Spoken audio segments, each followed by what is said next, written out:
नमस्कार, news India देख रहे हैं आप। मैं हूं राकेश कुमार और सबसे महत्वपूर्ण खबर, मोदी सरकार के कृषि बिल के खिलाफ किसानों का गुस्सा लगातार बढ़ता जा रहा है। हरियाणा और पंजाब के किसान सड़कों पर हैं और कृषि से जुड़े 3 बिलों को वापस लेने की मांग कर रहे हैं। तो वहीं केंद्र सरकार की ओर से संसद में पेश कृषि बिलों पर आपत्ति जताते हुए अकाली दल बादल विरोध कर रहा है, जिसे लेकर केंद्रीय मंत्री हरसिमरत कौर बादल ने गुरुवार को मोदी कैबिनेट से कृषि संबंधी विधेयकों का विरोध करते हुए इस्तीफा दे दिया है। राष्ट्रपति रामनाथ कोविंद ने हरसिमरत कौर बादल का इस्तीफा मंजूर करते हुए उनकी जगह केंद्रीय मंत्री नरेंद्र सिंह तोमर को खाद्य संस्करण विभाग का अतिरिक्त कार्यभार सौंपा है। तो वहीं कृषि अध्यादेश के विरोध में किसान मजदूर संघर्ष समिति अपना विरोध जता रही है। समिति ने 24 से 26 सितंबर के बीच पंजाब में रेल रोको आंदोलन की घोषणा की है। समिति के महासचिव सरवन सिंह पंढेर ने कहा कि हमने राज्य में कृषि से संबंधित विधेयकों के खिलाफ रेल रोको आंदोलन करने का फैसला किया है।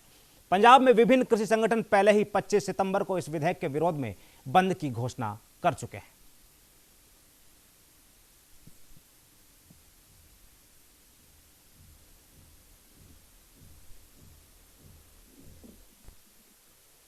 शुरू से कहते रहे कि एनडीए की जो सरकार है, ये लोग किसान विरोधी हैं, ये लोग मजदूर विरोधी हैं, ये लोग गरीब विरोधी हैं। अब आप देख सकते हैं उन्हीं के अलायंस पार्टनर के जो मिनिस्टर थे उन्होंने रेजिग्नेशन दिया, तो आप समझ सकते हैं कि किस प्रकार से जो भी विरोधी कानून जो है ज़बरदस्ती जो है लोगों पे थोपना चाहते हैं। उस वजह से ये डिफरेंसेस तो उनके एनडीए में भी दिख रहा है कि ये कानून जो है पूरी तरीके से ये किसान विरोधी कानून है और लगातार जो है एक एक करके 3 विधेयक इन्होंने सामने लाने का काम किया है, जिसका लगातार जो है किसान को जो है इसका नुकसान होगा। और जब किसान का नुकसान होगा, क्योंकि कृषि प्रधान हमारा देश रहा है, तो जाहिर सी बात है कि पूरी तरीके से हमारे देश पे भी इसका असर पड़ेगा। और ये पूरी तरीके से बीजेपी की पार्टी जो है पूंजीपति पार्टी हो गई है, कॉरपोरेट्स की पार्टी हो गई है। इसमें ना किसान की सुनी जाती है, ना गरीब की सुनी जाती है, ना मजदूर की सुनी जाती है। अपने देश के और खास तौर पे अपने पंजाब के किसानों के साथ जो हजारों की गिनती में पिछले कई दिनों से सड़कों में उतरे हुए इस महामारी के समय में अपने जान को जोखिम में डाल के अपनी आवाज केंद्र तक पहुंचाने के लिए वो कई दिनों से सड़कों पे संघर्ष कर रहे हैं। उनकी मांग और हमारी मांग भी सिर्फ यही थी कि जो उनकी मन में शंकाएं हैं इस ऑर्डिनेंस के खिलाफ, शायद ये ऑर्डिनेंस किसान के भले में हो, लेकिन जिसके भले में है उनको आश्वासन देना, उनको भरोसा देना और उनको आश्वस्त करना कि उनकी शंकाओं को एड्रेस करना, ये एक मेरा नैतिक फर्ज और सरकार का फर्ज बनता था। आज मैं उस सरकार का हिस्सा नहीं होना चाहती थी जिन्होंने इनकी शंकाओं को दूर करे बिना ही इस ऑर्डिनेंस को पास करने का काम किया है। इसलिए मैंने अपने पद से मंत्री पद से इस्तीफा पास किए। ये भारी विरोध के बावजूद भी मोदी सरकार ने पास किए हैं। इन बिलों का पूरे भारत में बहुत ही जोर शोर से किसान मजदूर आम लोग जो विरोध कर रहे हैं, लेकिन फिर भी ये बिल पास कर रहे हैं। इसके लिए जो हमारी जथेबंदी ने है, जो 24 से 26 सितंबर तक जो रेल रोको आंदोलन का दिया हुआ है, वो रोकेंगे रेलें 24 सितंबर तक और उसको पूरा भी करेंगे और इनसे भी तीखा संघर्ष है और तीखा संघर्ष करेंगे, क्योंकि ये जो बिल पास किए हैं, चाहे मोदी सरकार कुछ भी कहे, खेती बाड़ी मंत्री भी कुछ भी कहें, लेकिन ये है किसान और मजदूर के विरुद्ध। इनके पास होने से ये बिल जो लागू हो जाते हैं तो पंजाब का, देश का किसान जो वो खेती से उजाड़ा हो जाएगा, उनका खेती जड़ी है खत्म हो जाएगी, मंडी भी खत्म हो जाएगी। बहुत घातक है किसान के लिए, इसलिए ये बिल नहीं चाहिए। अभी भी मोदी सरकार को ये सोचना चाहिए कि ये बिल इनको रद्द कर देना, क्योंकि किसान के हित में नहीं है। आज की मंडी में गंडा जो आता है 1.5 रुपये केजी खरीदते हैं और 100 रुपये खाने के लोगों को मजबूर करते हैं। और एक सरकार ने कानून बना दिया कि व्यापारी को छूट दे दिया, जितना मर्जी कारपोरेट अपने भंडार कर सकता, उससे काला बाजारी बढ़ेगी। जो पहले कानून था, लोग कितने तगड़े ताम ही 1.5 किलो के अपने रुपये किलो वाला प्याज है 100 रुपये खाने के लिए मजबूर हैं। हम देखो इससे जो अनाज का, जो मोटे अनाज का, उसमें आपने प्रोविजन कर दिया कि 1.5 पर वो व्यापारी बेच सकता है, जो सब्जी है डबल पर बेच सकता है, जो फल है डबल पर बेच सकता है। इससे काला बाजारी बढ़ेगी और जो अपनी महंगाई वो बढ़ेगी। कानून होते हुए इस पर जो चीज़ पैदा करने वाला उसको कुछ नहीं मिलेगा, जो चीज़ मूल्य कर खाई जाए कंज्यूमर है उस पर कम से कम 30 गुना बाद उसको रेट पर अपने देना पड़ेगा। वहीं इस बिल को लेकर बीजेपी नेता मुख्तार अब्बास नकवी और गोपाल कृष्ण अग्रवाल ने भी इस बिल पर अपनी सफाई दी। आइए आपको सुनाते हैं क्या कुछ कहा है। प्रधानमंत्री नरेंद्र मोदी जी का संकल्प है कि मेरे गांव मेरे देश का सशक्तिकरण हो, बिचौलियों और दलालों से मुक्ति मिले किसानों को, और किसान जो है वो आज़ादी के साथ खुशहाली की ज़िंदगी जी सके, और उसकी मेहनत की कमाई का आना पाई का हिसाब किताब पूरी ईमानदारी के साथ पूरी मजबूती से हो। और ये बिल सिर्फ उसी उद्देश्य से है। ये बिल जो है वो किसानों के सशक्तिकरण की गारंटी देने वाला है, और ख़ास तौर से एक सीमित दायरे में उनके जो परिश्रम था, उनका जो मेहनत थी, उस मेहनत को सीमित दायरे में जो बांध कर रख दिया गया था, उससे आज़ादी मिली है किसानों को। इसलिए इसमें मुझे लगता है कि किसी तरह का लोगों को कन्फ्यूज़न क्रिएट करने की ज़रूरत नहीं है। और कांग्रेस पार्टी की प्रॉब्लम क्या है कि वो ग्राउंड रियलिटी को समझने को तैयार नहीं है, बिल को समझने को तैयार नहीं है, किसानों के हितों के लिए काम क्या हो रहा है उसको समझने को तैयार नहीं है। केवल जो है वो हवाई बातें करना, केवल जो है वो हंगामा करना, बयान बहादुरी करना, ये रह गया है कांग्रेस। अकाली दल की कुछ अपनी मजबूरियां रही होंगी जो लोकल स्टेट पॉलिटिक्स के हिसाब से।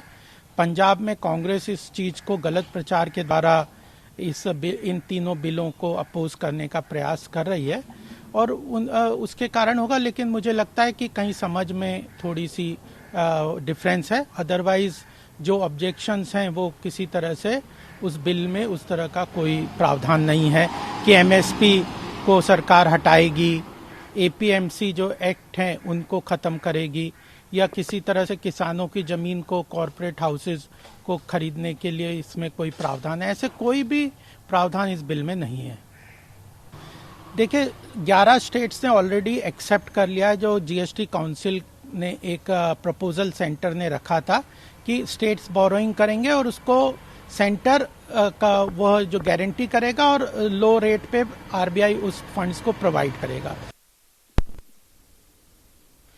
तो ये थे बीजेपी के नेता, इन्होंने साफ तौर पर अपना पक्ष रखा है। वहीं देश की अन्य राजनीतिक पार्टियों का इस मामले पर क्या कुछ कहना है, आपको सुनाते हैं। वो ड्यूटी जी है बीबा हरसिमरत कौर बादल ने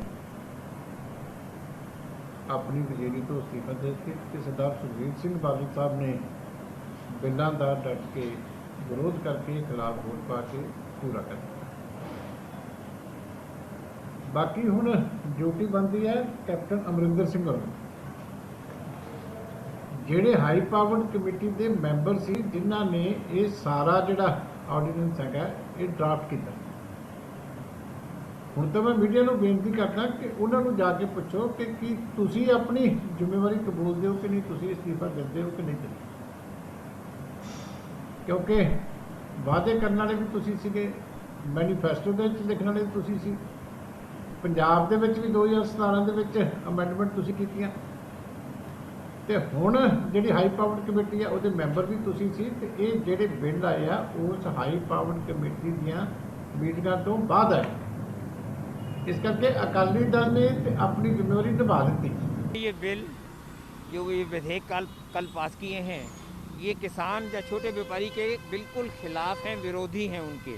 और ये पहली बार हुआ है कि हिंदुस्तान में किसी सरकार ने किसान विरोधी कोई कदम ऐसा उठाया हो। आज के दिन ये कह रहे हैं कि मिनिमम सपोर्ट प्राइस वगैरह रखेंगे, लेकिन वो बिल्कुल बेबुनियादी बात है। कल को अगर मिनिमम सपोर्ट प्राइस नाम रखा उसको कभी बढ़ाया नहीं, 10 साल तक भी कहाँ रहेगा। ये बिल सिर्फ बड़े व्यापारियों के हक में है, बड़े व्यापारी नहीं, धनाढ़ लोगों के हक में है, जो पूरे के पूरे गरीब किसानों की फसल बिल्कुल कम कीमत पे एकदम छीन लिया करेंगे।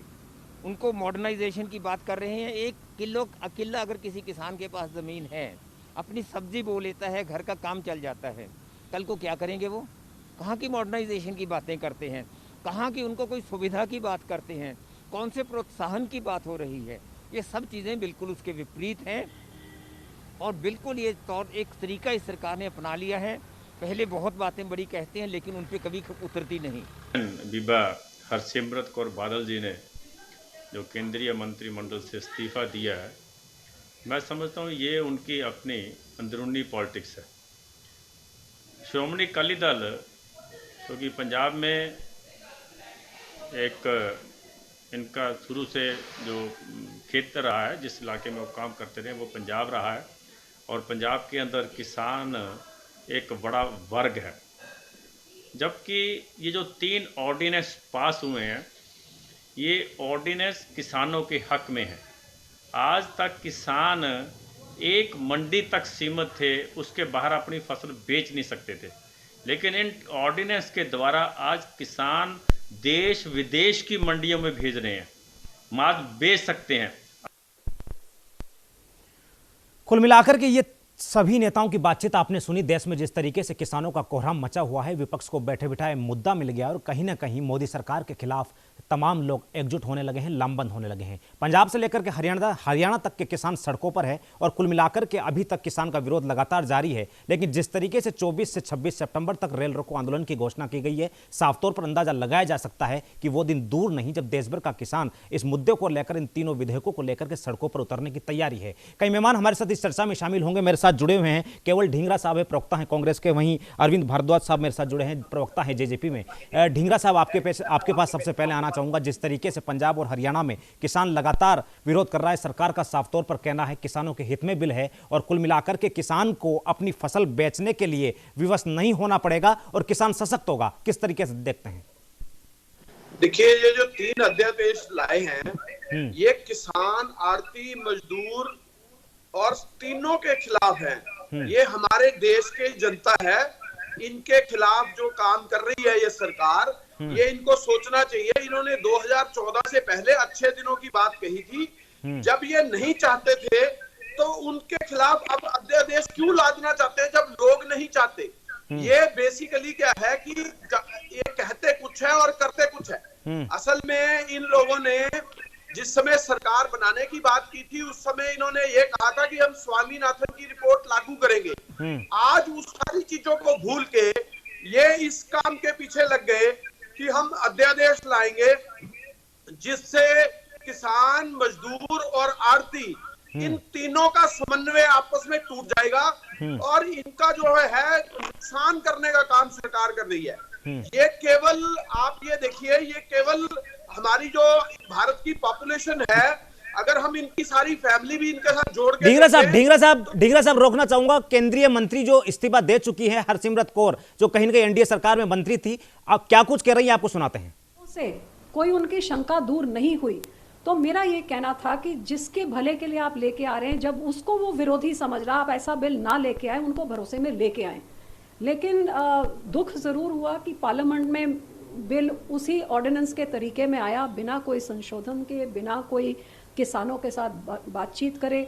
जो किसान, बूढ़े बुजुर्ग, बच्चे कई दिनों से सड़कों में बैठे हुए हैं, जीटी रोड जैम करी है, रेल की पटरियों में बैठे हुए हैं, धूप बारिश सब छोड़ के कि ये हमारा भविष्य खत्म हो रहा है, कहीं ना कहीं उनके ऊपर ये बिल थोप के उनको बोला जाए कि आपके भले में है, उनकी सुनवाई तक नहीं की जाए।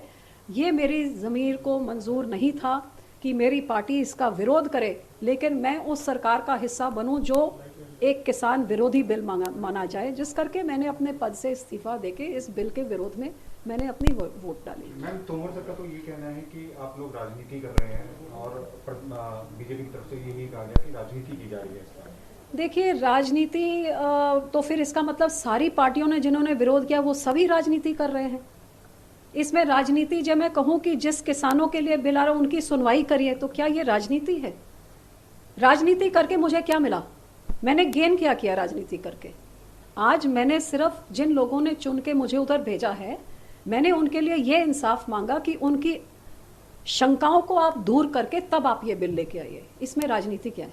अमरिंदर सिंह की तरफ से कहा गया कि नाटक किया जा रहा है। तो अमरिंदर सिंह मुझे इतना ही बता दें कि इधर जिसका उन्होंने विरोध किया है ऑर्डिनेंस का, वो 2017 के उनके मैनिफेस्टो में यही 3 चीजें लिखी हैं कि यही 3 चीजें पंजाब में आते सार लागू होंगी। और जहां कैप्टन अमरिंदर सिंह ने अपने मैनिफेस्टो के हर एक वादे से पीछे हटे हैं, लेकिन 2017 के 3 महीने के अंदर ये एक्ट विधानसभा में लाके उन्होंने लागू करा और आज भी लागू है। तो आप मुझे बताइए कि नाटक स्टेट में आप लागू करें और सेंटर में विरोध करें, आप इसको नाटक कहते हैं? आप जो चीफ मिनिस्टर्स की मीटिंग होती है सेंट्रल गवर्नमेंट के साथ इस मुद्दे के बारे, उधर आप कनकर करें, आप अटेंड करें और कनकर करें। ये मंत्री साहब ने आप लोकसभा में बोला, मिनट्स ऑफ द मीटिंग में ये दर्ज है। आपके वित्त मंत्री नीति आयोग के लिए बॉम्बे तक मीटिंग में जाएं और वहां तक कुछ नहीं बोले। ये नाटक है कि इधर अंदर कुछ और बोलें, लेकिन मिनट्स ऑफ द मीटिंग में एज चीफ मिनिस्टर आप इसका विरोध ना करें। विरोध कैसे कर सकते हैं जब आपके 2019 के नेशनल मैनिफेस्टो में भी लिखा है हम ये करेंगे, 2017 के स्टेट मैनिफेस्टो में भी लिखा है हम करेंगे, और स्टेट में आपने कर भी दिया। स्टेट में एक्ट को रद्द ना करें, ऑर्डिनेंस के खिलाफ आप बोले, और जब वोट होती है तो आपके पूरा कांग्रेस। चलिए, ये थी पूर्व केंद्रीय मंत्री हरसिमरत कौर। साफ तौर पर कहना है बिना संशोधन के बिल लाया गया है, बिना सूचना के किसी प्रकार की जानकारी नहीं दी गई। कुल मिलाकर के जिस संशोधन को लेकर के सरकार में बातचीत हुई थी उस संशोधन पर ध्यान नहीं दिया गया, बिल को ले आया गया, मन नहीं माना, इसलिए इस्तीफा दे दिया गया। केवल ढींगरा साहब के पास में लौटेंगे। ढींगरा साहब, कुल मिलाकर के इस्तीफा दे दिया है। एक अकाली दल से मंत्री सरकार में थी, साफ तौर पर उन्होंने ये कहा कि मेरा मन नहीं माना, किसानों के साथ खड़ी होना चाहती हूं, बिल में संशोधन नहीं किया गया, बिल लाया गया। आप ही की पार्टी का रणदीप सुरजेवाला साफ तौर पर कहते हैं इस्तीफे की नौटंकी चल रही है, क्या कहेंगे? देखिए, अगर ये साथ है तो साथ खत्म करें। अकाली दल ये कहे कि हम एनडीए के साथ नहीं है, Akali Dal double role play कर रहे हैं कि हमने इस्तीफा दे दिया, ये तो कोई बात नहीं हुई। आप एनडीए के साथ क्यों है फिर? अगर किसान विरोधी सरकार है तो उसके खिलाफ हो आपको ये चाहिए था कि एनडीए से आप अलग होते, आपने एनडीए से अलग नहीं हुए। इसलिए ये मैं नहीं मानता कि इन्होंने इस्तीफा दे दिया, ये नाटक है। बेसिकली जो 3 अध्यादेश आए हैं वो किसानों के खिलाफ है, आड़तियों के खिलाफ है, मजदूरों के खिलाफ है। 60 करोड़ की करीबन जनसंख्या इससे प्रभावित हो रही है, उनकी फैमिलियां प्रभावित हो रही हैं, और जो बीजेपी है ये हठधर्मी कर रही है। ये एक तरफा हो गए। इन्होंने जो किसान संगठन वहां पे गए थे, 3 एमपी जो बात की थी, उन्होंने सीधे शब्दों में, साफ शब्दों में पहले ही कह दिया कि अध्यादेश तो पास होंगे, चाहे आप जो मर्जी करिए, आप अपनी बात जो कहना चाहते हैं कह सकते हैं, लेकिन हम तो अध्यादेश पास करेंगे ही। ये क्या मतलब हुआ? चलिए ठीक है, चलिए ठीक है, जवाब ले लेते हैं। मेरे साथ बिरसा सिंह वल्टोहा साहब मेरे साथ जुड़े हैं, प्रवक्ता हैं शिरोमणि अकाली दल के। अरविंद भारद्वाज साहब, आपके पास लौटूंगा, एक बार जवाब ले लेते हैं वल्टोरा साहब से। वल्टोरा साहब, स्वागत है आपका न्यूज इंडिया पर। और सबसे बड़ी बात यह है, कांग्रेस ने साफ तौर पर कहा है इस्तीफा देने से कुछ नहीं होता है, सड़कों पर उतर के किसानों के लिए संघर्ष करना होगा। ये नौटंकी चल रही है, क्या कहेंगे? देखिए, सबसे बड़ी बात तो ये है कि जो केंद्रीय हुकूमत, जो गवर्नमेंट अध्यादेश लेकर आई है और जो अब बिल के रूप में पार्लियामेंट में पेश हो चुका है, तो हमने आवाज उठाई है कि ये किसान विरोधी है। ये जो प्रचार किया जा रहा है भारतीय जनता पार्टी की तरफ से, जब भारतीय सरकार की तरफ से, कि ये किसान के पक्ष में है, तो सरदार सुखबीर सिंह बादल ने पार्लियामेंट में पहले दिन बोलते हुए कहा था कि ये ऐसा छलावा है जैसे रिलायंस ने जियो लोगों के सामने लाए थे तो बहुत सस्ता डाटा प्रोवाइड किया था। सड़कों पर उतरेंगे क्या आप? सभी ग्राहक, मेरा सीधा सवाल आपसे, आप किसानों के साथ सड़कों पर उतरेंगे क्या? मेरा सीधा सवाल आपसे ये है। बिल्कुल बिल्कुल, हम उतरेंगे। और श्रोमणी अकाली दल का इतिहास है कि जेकर पंजाब के लिए किसी ने संघर्ष किया है, पंजाब के लोगों के लिए जेकर कोई लड़ा है, पंजाब के लोगों के लिए जिसने स्ट्रगल की है, और किसानों के लिए खास करके, तो वो श्रोमणी अकाली दल है। और पूरे हिंदुस्तान में जेकर कोई किसान आगू के तौर पे जाना जाता है तो सर प्रकाश सिंह बादल जाना जाता है। इससे पहले चौधरी चरण सिंह थे, चौधरी देवीलाल थे। अब पूरे भारत में जेकर कोई किसान आगू है तो सर प्रकाश सिंह बादल है। हम उनकी विरासत को लेकर चलते हैं। हमारा अपना सिद्धांत है, हम पंजाब के लोगों के साथ हैं, पंजाब के किसानों के साथ हैं। इसलिए हमने ये जो इतना पुराना गठबंधन था, इतनी पुरानी हमारी राजनीतिक साझ थी, उसको भी छोड़कर हम किसानों के साथ खड़े हुए हैं। चलिए ठीक है, अरविंद भारद्वाज के पास चलते हैं। अरविंद भारद्वाज साहब, स्वागत है आपका न्यूज इंडिया पर। मेरा सवाल आपसे भी वही है, रणदीप सुरजेवाला ने साफ तौर पर कहा है कि पद ज्यादा जरूरी है, किसानों की लड़ाई ज्यादा जरूरी। किस तरीके से देखते हैं अपनी पार्टी के लिहाज से? क्या किसानों के मुद्दे पर जिस तरीके से शिरोमणि अकाली दल ने अपना व्यू स्पष्ट किया है, क्या हम भी उसी तरीके से किसानों के हित की बात करेंगे? क्या लगता क्या है पार्टी का व्यू क्या रहेगा इस पर? देखिए राकेश जी, इस नए जो अध्यादेश आए हैं इनमें सबसे बड़ा जो किसान को जो सबसे बड़ी दिक्कत जो नजर आई वो ये थी कि एमएसपी के साथ छेड़खानी होगी या एमएसपी खत्म किया जा सकता है और फिर मजबूरन किसानों को मंडियों से बाहर प्राइवेट स्तर पर अपनी फसलें बेचनी पड़ेंगी। इसको लेके केंद्र की सरकार ने लोकसभा में भी जवाब दिया है, माननीय प्रधानमंत्री जी ने भी ट्वीट किया है कि एमएसपी के साथ किसी तरह से कोई छेड़खानी नहीं होगी। एमएसपी जिस तरह से अब तक एमएसपी पर खरीद होती आई मंडियों में, आगे भी उसी हिसाब से खरीद होगी। हाँ, अगर कोई किसान अपनी फसल एमएसपी से ज्यादा दाम पर कहीं बाहर देना चाहता है तो वो दे सकता है, तो वो स्वतंत्र है।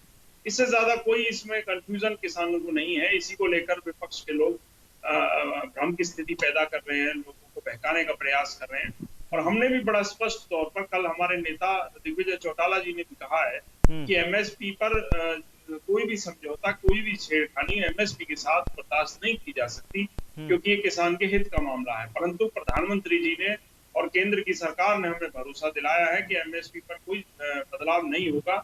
एमएसपी जैसे अब तक थी उसी तरह से होगी। लेकिन तो हमें किसानों का विरोध ये भी है कि इस विधेयक में कहीं पर भी व्याख्या नहीं दी गई है कि एमएसपी को लेकर के क्या नीति अपनाई जाएगी या उसके साथ छेड़खानी नहीं की जाएगी। इस विधेयक में किसानों का साफ तौर पर, किसान संगठन जितने भी विरोध में हैं उनका साफ तौर पर कहना है कि इस विधेयक में पूरी तरह से व्याख्या नहीं दी गई है कि एमएसपी को लेकर के अगर बाहर बेचते हैं तो एमएसपी से नीचे अगर स्थिति आ जाती तो किसान वहां धोखे में रहा ना। और मंडियों में अगर इस तरीके से जो माहौल बनाया गया है, आखिर क्या मंडियां बंद करने की पूरी तैयारी की जा रही है? वही अगर प्राइवेटाइजेशन के दौर में हम जा रहे हैं, अगर बड़ी कंपनीज के हाथ में इस प्रकार की चीजें आ गई तो आने वाला भविष्य किस तरीके का रहेगा, आप अंदाजा लगा सकते हैं इस चीज का? देखिए राकेश जी, सरकार ने स्पष्ट किया है, लोकसभा में भी कहा है कि, और कल मुख्यमंत्री, हरियाणा मुख्यमंत्री जी ने प्रेस कॉन्फ्रेंस करके कहा है कि कोई भी, हमारी सरकार कहीं से भी मंडियों को खत्म करने नहीं जा रही, एमएसपी को खत्म करने नहीं जा रही। हाँ, एमएसपी से अगर ज्यादा दाम किसान को मिलते हैं तो वो बाहर मंडी से बाहर बेचे, और अगर कहीं उसे एमएसपी से ज्यादा दाम नहीं मिलते हैं तो वो मंडियों में आकर अपनी फसलें दे। इस तरह का जो ये कंफ्यूजन जो क्रिएट किया जा रहा है विपक्ष के द्वारा, ये गलत है।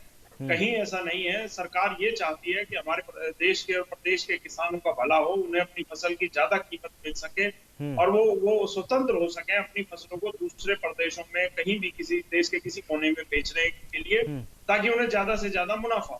यही सरकार का मकसद है, इससे ज्यादा कुछ नहीं है। और बिल्कुल एमएसपी के साथ हमने पहले भी कहा है, मुख्यमंत्री दुष्यंत चौटाला जी ने भी कहा है कि एमएसपी में बदलाव नहीं होना चाहिए। चलिए अरविंद जी रोकना चाहूंगा। मोहनलाल बड़ोली साहब मेरे साथ जुड़े हैं, बीजेपी विधायक हैं, काफी व्यस्त समय में से समय निकाल करके हमारे साथ जुड़े हैं। बड़ोली साहब, स्वागत है आपका न्यूज इंडिया पर। कुल मिलाकर के मेरा सवाल वही है, जिस तरीके से विरोध के सुर लगातार बढ़ने लगे हैं, विपक्ष के हाथों में मुद्दा मिल गया है, आप ही की पार्टी के सहयोगी, आप ही की सरकार में मंत्री हरसिमरत कौर ने इस्तीफा दे दिया है। साफ तौर पर कहा है कि संशोधन की बात की गई थी, संशोधन नहीं किए गए, बिल ले आए हैं, मन नहीं मान रहा है, पार्टी किसानों के साथ खड़ी होगी। किस तरीके से देख पा रहे हैं?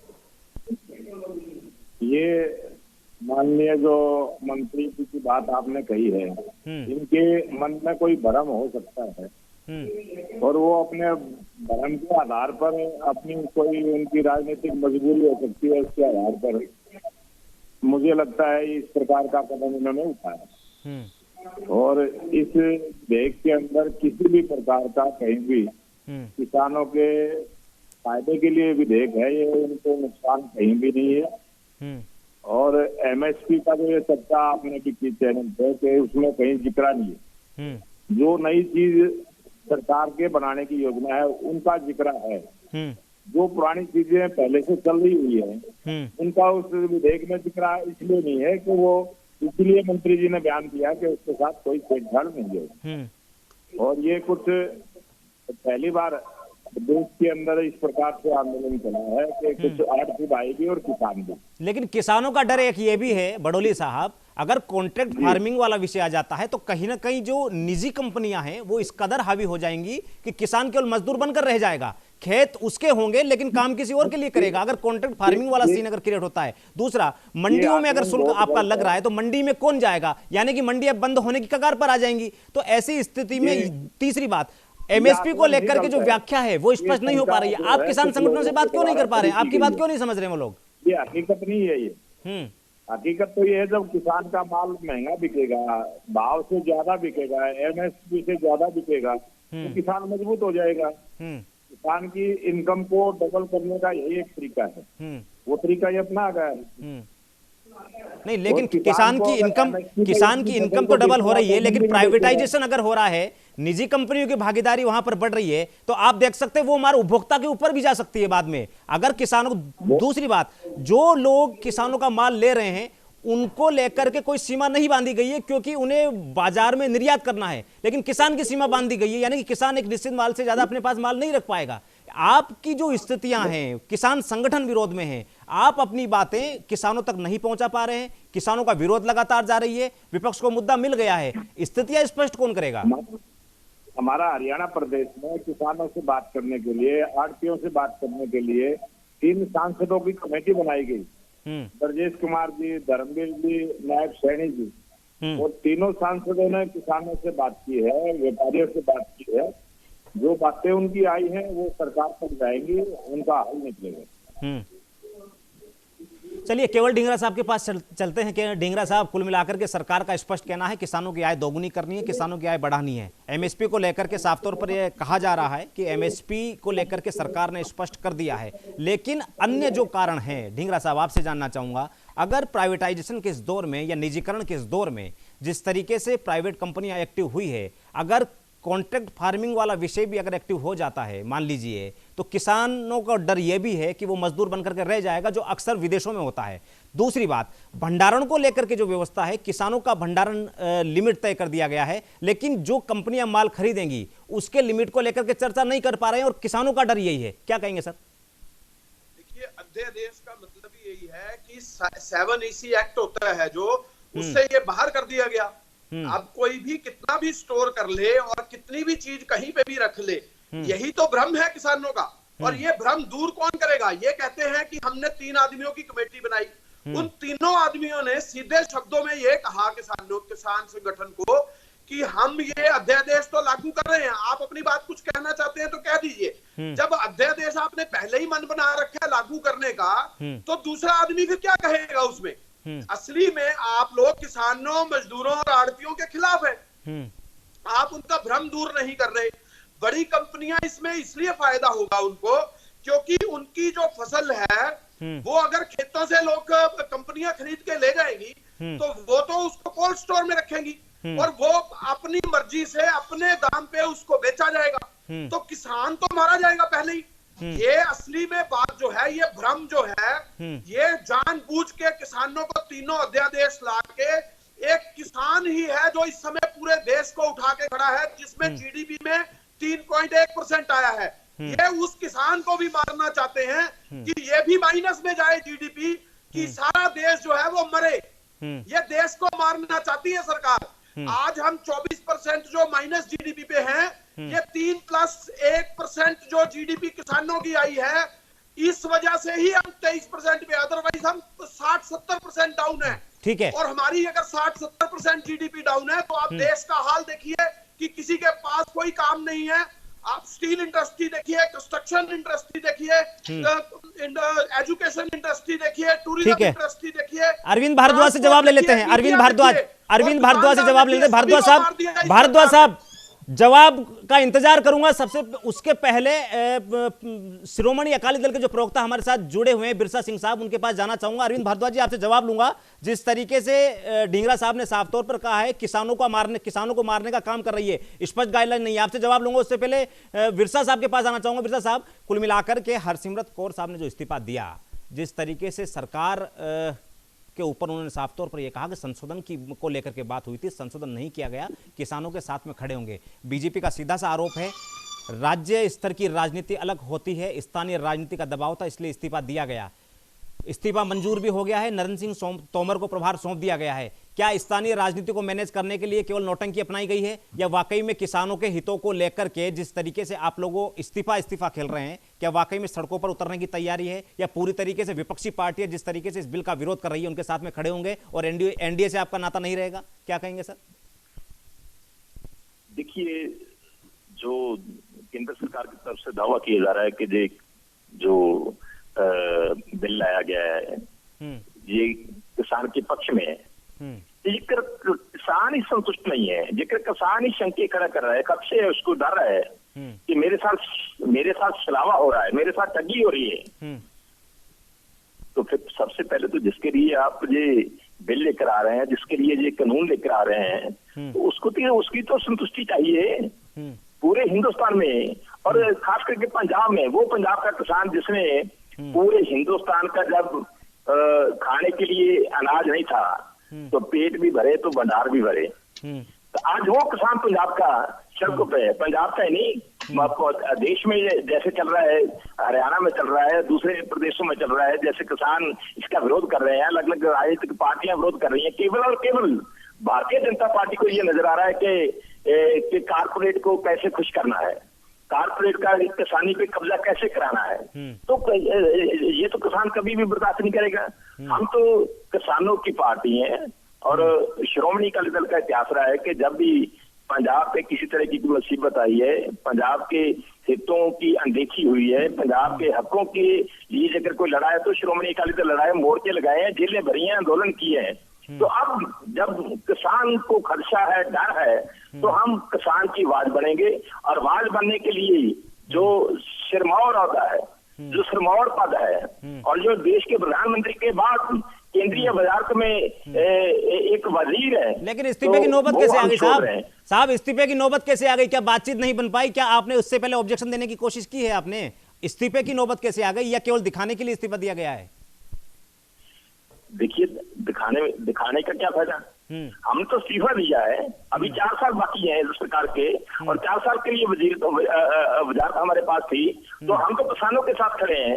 जब और इसलिए खड़े हैं, हम बोल कर रहे हैं, पार्लियामेंट में बोला है, उससे पहले भी सरकार को बोला है, सरकार के मंत्रियों को बोला है, सरकार के पास आवाज पहुंचाई है किसानों की, कि किसानों को खर्चे हैं, संशय हैं, शंके हैं, और उनका जो रोष है, जो उनको डर है, वो डर दूर किया जाए पहले।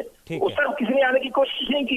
ठीक है, वीर कुमार यादव साहब मेरे साथ जुड़े हैं, बीजेपी के प्रवक्ता है। यादव साहब, स्वागत है आपका न्यूज इंडिया पर। और मुद्दा वही है, विरोध लगातार जारी है। आपकी केंद्रीय मंत्री हरसिमरत कौर ने इस्तीफा दे दिया है, सरकार के खिलाफ जाकर के उन्होंने अपनी आवाज उठाई है, साफ तौर पर यही कहा है कि संशोधन की बात हुई थी, संशोधन नहीं किया गया। बीजेपी बोल रही है कि स्थानीय राजनीतिक दबाव में इस्तीफा दिया गया है। किसान संगठनों का विरोध लगातार जारी है।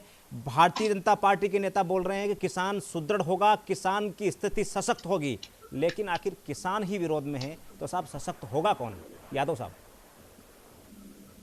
देखिए, जहाँ पे इस्तीफे की बात है, उन्होंने अभी आपके सामने स्पष्ट कर रहे थे, उनकी अपनी राजनीति है, अपनी पार्टी है, लेकिन राजग से भी उभार हुए नहीं है।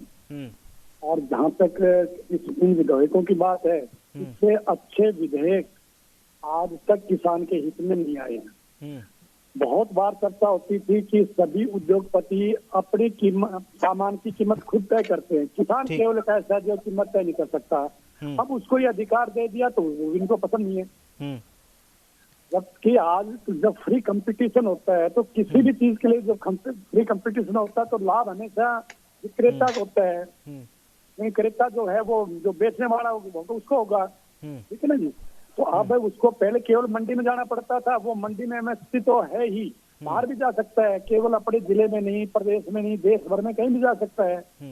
तो इसलिए इन जो विधेयक आए हैं, मैं समझता हूँ इससे अच्छे किसान हित में, जो हमने एक बात कही थी कि हम किसान की आमदनी दोगुनी करेंगे, उस दिशा में एक बहुत अच्छा पहल की है। और ये विधेयक किसान हित के लिए है। कोई ये जो केवल राजनीति कर रहे हैं, ये तो नहीं बता रहे भाई इससे ये बात ऐसी जो किसान के विरोध में जा रही है, प्रावधान ये ऐसा है जो किसान की हित में नहीं है। चलिए 2 चीज पढ़ के सुनाता हूँ, 2 चीज पढ़ करके सुनाता हूँ यादव साहब। एक्ट में संशोधन जो किया गया, किसानों को डर क्या है? बड़ा संशोधन ये है कि बड़े व्यापारियों के हित में संशोधन होने की बात कही गई है। साफ तौर पर ये कहा है कि निजी कंपनी अगर इस फील्ड में हावी होती है, तो कंपनियां सस्ते दामों में किसानों का सामान खरीद करके उनका भंडारण करेगी, और जो समय आने पर ऊंची दामों में वो दिया जाएगा।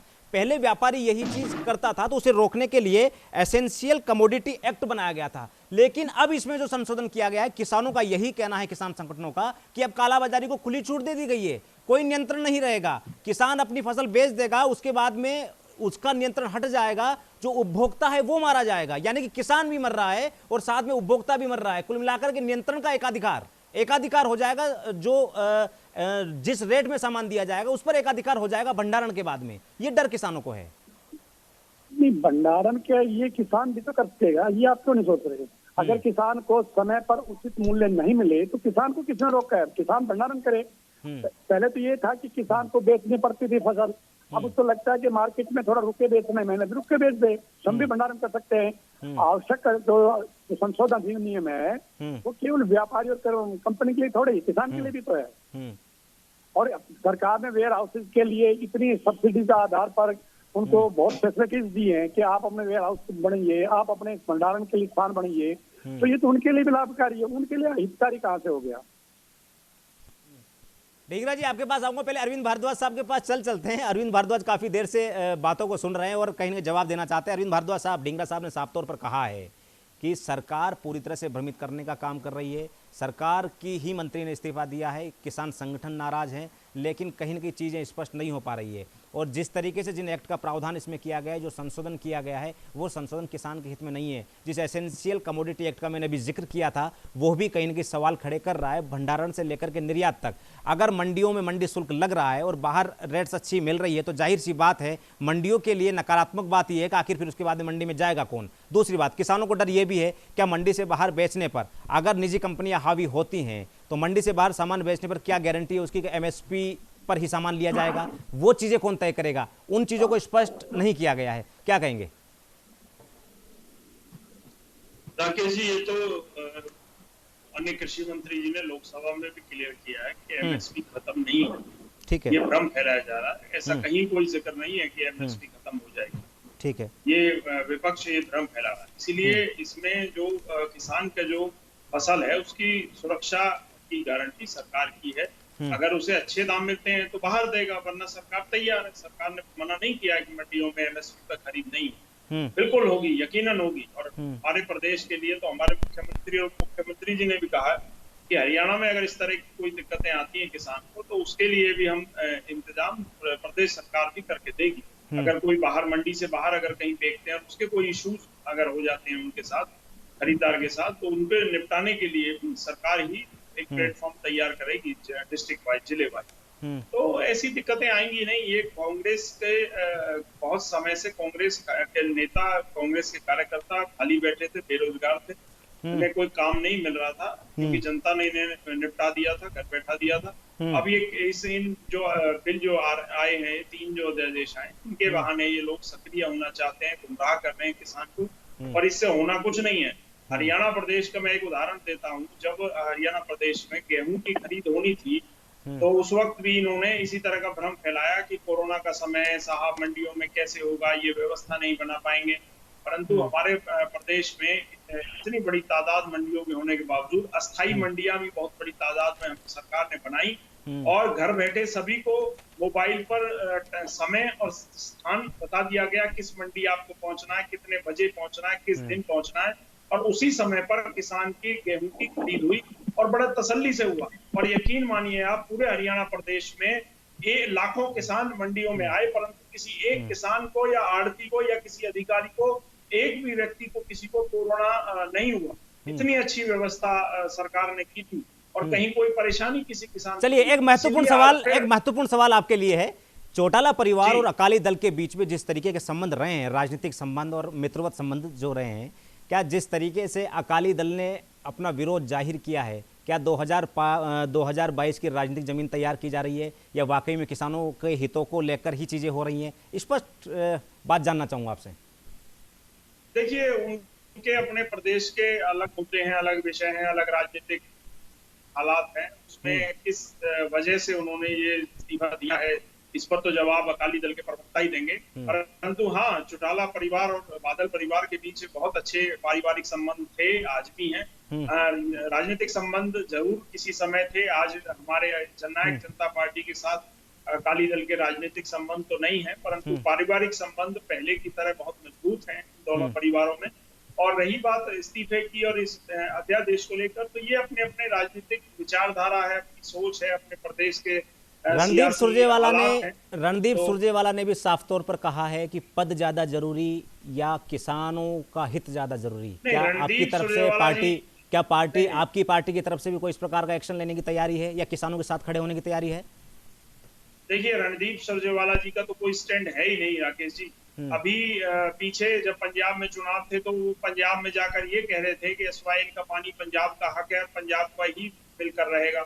और हरियाणा में आए तो कहने लगे कि एसवाइएल का पानी हरियाणा को मिलना चाहिए। इसी तरह जब जींद बाई इलेक्शन था तो वो जींद बाई इलेक्शन में कांग्रेस की तरफ से लड़े और जनता ने उन्हें बिल्कुल निपटा कर घर बैठा दिया। उसके बाद दोबारा वो अपनी जहां वो सिटिंग एमएलए थे कैथल से, वहां वो लड़े, वहां भी जनता ने उन्हें हराकर घर बैठा दिया। चलिए ठीक है, इकबाल सिंह आम आदमी पार्टी प्रवक्ता मेरे साथ जुड़े हैं इस चर्चा में शामिल होने के लिए, साथ ही केवल ढींगरा साहब मेरे साथ बने हुए हैं। ढींगरा साहब, आपके पास आना चाहूंगा। कुल मिलाकर के साफ तौर पर जिस तरीके से जेजेपी लीडर ने साफ तौर पर ये कहा है, आपके पास लौटूंगा, उनका कोई लेना देना नहीं है। अरविंद जी लौटूंगा आपके पास, अरविंद जी लौटूंगा आपके पास में। पहले केवल ढींगरा साहब के पास जाना चाहूंगा, साथ ही मेरे साथ जुड़े इकबाल सिंह आम आदमी पार्टी प्रवक्ता। इकबाल सिंह साहब, आपका स्वागत है न्यूज इंडिया पे।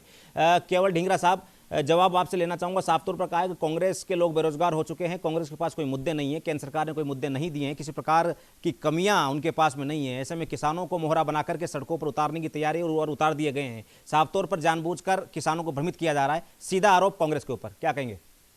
राकेश जी, ऐसा है, जेजेपी है ढोंगी पार्टी।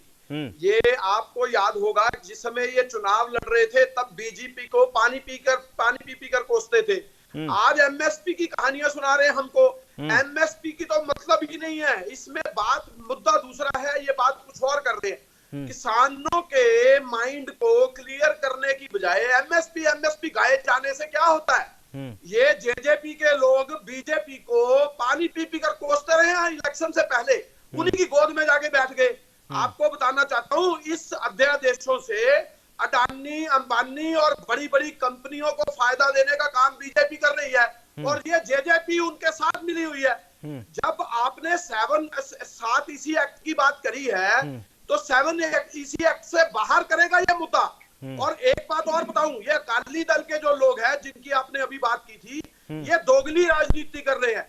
ये लोग देखिए, एक तरफ तो हरसिमरत कौर इस्तीफा दे रही है, दूसरी तरफ एनडीए का जो है वो साथ मिले हुए हैं। एनडीए का और बीजेपी का किस तरह से समझौता है, ये आपस में तो क्लैरिटी करें। नहीं, लेकिन बिरसा सिंह जी ने कहा ना, लेकिन बिरसा सिंह जी ने कहा है, बिरसा सिंह जी ने, ढींगरा साहब, बिरसा सिंह जी ने साफ तौर पर कहा है इस्तीफा दे चुके हैं, एनडीए में बने रहने वाली जो बात है उस पर गाइडलाइन स्पष्ट हो जाएगी। दूसरी बात, किसानों के साथ खड़े हैं, प्रदर्शन में शामिल होंगे, सड़कों पर उतरेंगे। एक बात और बताना चाहूंगा, हुड्डा साहब ने ये कहा है, उसमें भूपिंदर सिंह हुड्डा जो एक्स सीएम हरियाणा है, उन्होंने ये कहा है कि जैसे ही हमारी सरकार बनेगी हम इन तीनों अध्यादेशों को रद्द करने का काम करेंगे। ठीक है, बिरसा साहब, कुल मिलाकर के जो इस्तीफे वाली चीजें हुई हैं उस पर अभी भी कांग्रेस पूरी तरह से आपके ऊपर हमलावर है, मुखर है। साफ तौर पर कहा है एनडीए में बने हुए हैं, इस्तीफे की नौटंकी चल रही है, किसानों के साथ खड़े होने वाली बातें कर रहे हैं, लेकिन कुल मिलाकर के राजनीतिक जमीन तैयार की जा रही है। किस तरीके से देख पा रहे हैं, जेजेपी ने साफ तौर पर जिस तरीके से कहा है कि कांग्रेस द्वारा सारा भ्रम फैलाया जा रहा है, लेकिन उंगलियां अब आपके ऊपर भी उठने लगी है। कांग्रेस ने यह साफ तौर पर यही कहा है कि हरसिमरत कौर का इस्तीफा सिर्फ नौटंकी है, इसके अलावा कुछ भी नहीं है। अगर वाकई में किसानों के साथ में खड़े हैं तो आखिर सड़कों पर उतर करके किसानों के साथ शामिल क्यों नहीं हो पा रहे हैं, केवल बातें क्यों की जा रही है? बिरसा सिंह जी, देखिए, सबसे पहले तो बात यह है कि पार्लियामेंट में जो इनके नेता हैं अधीर रंजन चौधरी, जब बीबा हरसिमरत कौर बादल ने इस्तीफा दिया है, किसानों के पक्ष में दिया है, तो उसी समय जब वो अधीर रंजन चौधरी बोले हैं तो उन्होंने सराहना की है, प्रशंसा की है हरसिमरत कौर बादल के स्टैंड की, कि ऐसा स्टैंड चाहिए, ऐसे राजनीतिक आदमी चाहिए जो अपने लोगों के लिए, जो किसानों के लिए ऐसा स्टैंड ले सके। पार्लियामेंट में बोला उन्होंने। एक तरफ तो इनके जो नेता हैं वो पार्लियामेंट में बीबा हरसिमरत कौर बादल के इस्तीफे की स्टैंड की सराहना कर रहे हैं, तो दूसरी तरफ ये किंतु परंतु करते रहे। हमें इससे कोई लेना देना नहीं। हमारा फर्ज था और हमारा फर्ज है पंजाब के किसानों के साथ करना। और यहाँ तक ये एमएसपी की बात करते हैं तो 24 फसलें हैं जिन पे एमएसपी है, तो केवल और केवल धान और गेहूं पे एमएसपी दी जा रही है। वो भी मेरा ख्याल है कि 4-5 स्टेट्स हैं जहां मिलती है, बाकी स्टेटों में कहीं वो भी नहीं मिलती। तो बाकी जो 22 फसलें हैं, दालें हैं, अलग अलग फसलें हैं, उनमें कहाँ कोई एमएसपी मिलती है? तो ऐसे हालात, ऐसा ही हाल आने वाले समय में गेहूं और धान का होने वाला है। एमएसपी तो अनाउंस कर दी जाएगी। सरकार पर दबाव बनाएंगे आप? सरकार पर दबाव बनाएंगे क्या आप? हम एमएसपी खत्म नहीं होने देंगे। इसके लिए हमें किसी भी तरह का संघर्ष करना पड़े, हम संघर्ष करेंगे। हम संघर्षशील पार्टी है। हमने हमेशा ही, इंदिरा गांधी जब इमरजेंसी लगाकर एक डिक्टेटर बन गई थी, तो जेकर उसका भी अहंकार तोड़ा था, उसका भी अहंग तोड़ा था, तो श्रोमणी अकाली दल ने तोड़ा था। हमने मोर्चा लगाया था, हमने जेलें भरी थी, तो जेकर ऐसा भी हमें आंदोलन करना पड़ा। ठीक है, इकबाल सिंह साहब मेरे साथ जुड़े हैं, आम आदमी पार्टी प्रवक्ता है। इकबाल सिंह साहब, आपका न्यूज इंडिया पर स्वागत है। सवाल वही है, आम आदमी पार्टी भी किसानों के मुद्दे को लेकर के विरोध में है, लेकिन अरविंद केजरीवाल ने अभी ट्वीट करके साफ तौर पर कहा है सदन से वॉकआउट ना करे, सदन में रहकर के बिल का विरोध करे। किस तरीके से आम आदमी पार्टी किसानों के साथ में खड़ी है, क्योंकि कांग्रेस का बीजेपी पर सीधा सा आरोप है किसानों को बर्बाद करने की तैयारी में है केंद्र सरकार। वहीं बीजेपी ने साफ तौर पर किसानों के लिए कहा है कि किसान सशक्त होगा। इस एक्ट के लागू हो जाने के बाद में कहीं ना कहीं जो आय दोगुनी वाली बात की जा रही है उसका स्वरूप साकार होगा। किस तरीके से देख पा रहे हैं इकबाल साहब?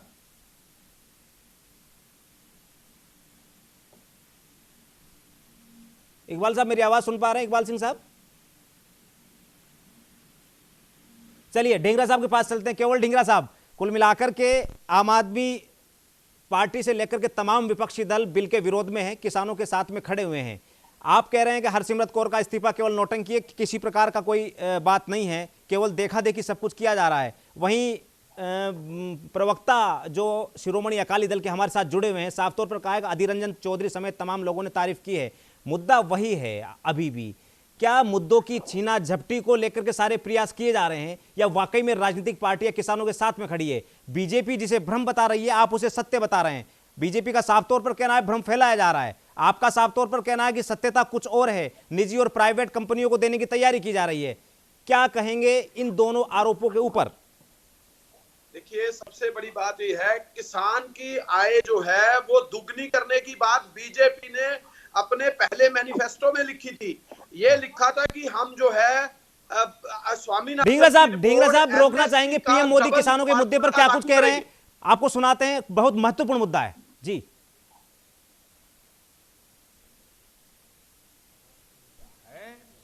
तो ये लोग इसका विरोध करने पर, झूठ फैलाने पर, भ्रम फैलाने पर उतर आए हैं। सिर्फ विरोध के लिए विरोध करने का ये एक के बाद एक अनेक उदाहरण सामने आ रहे हैं। लेकिन ये लोग ये भूल रहे हैं कि देश का किसान कितना जागृत है। वो ये देख रहा है कि कुछ लोगों को, किसानों को मिल रहे नए अवसर उनको पसंद नहीं आ रहे हैं। देश का किसान ये देख रहा है कि वो कौन से लोग हैं जो बिचौलियों के साथ खड़े हैं। साथियों, ये लोग एमएसपी को लेकर बड़ी बड़ी बातें करते थे, लेकिन कभी अपना वायदा पूरा नहीं किया।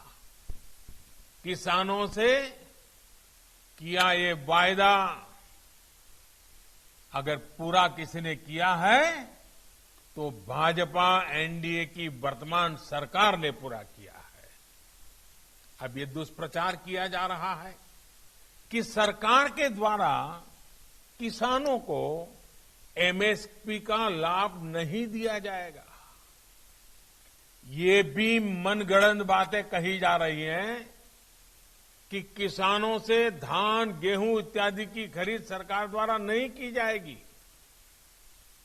ये सरासर झूठ है, गलत है, किसानों के साथ धोखा है। हमारी सरकार किसानों को एमएसपी के माध्यम से उचित मूल्य दिलाने के लिए प्रतिबद्ध है। पहले भी थे, आज भी हैं, आगे भी रहेंगे। सरकारी खरीद भी पहले की तरह जारी रहेगी।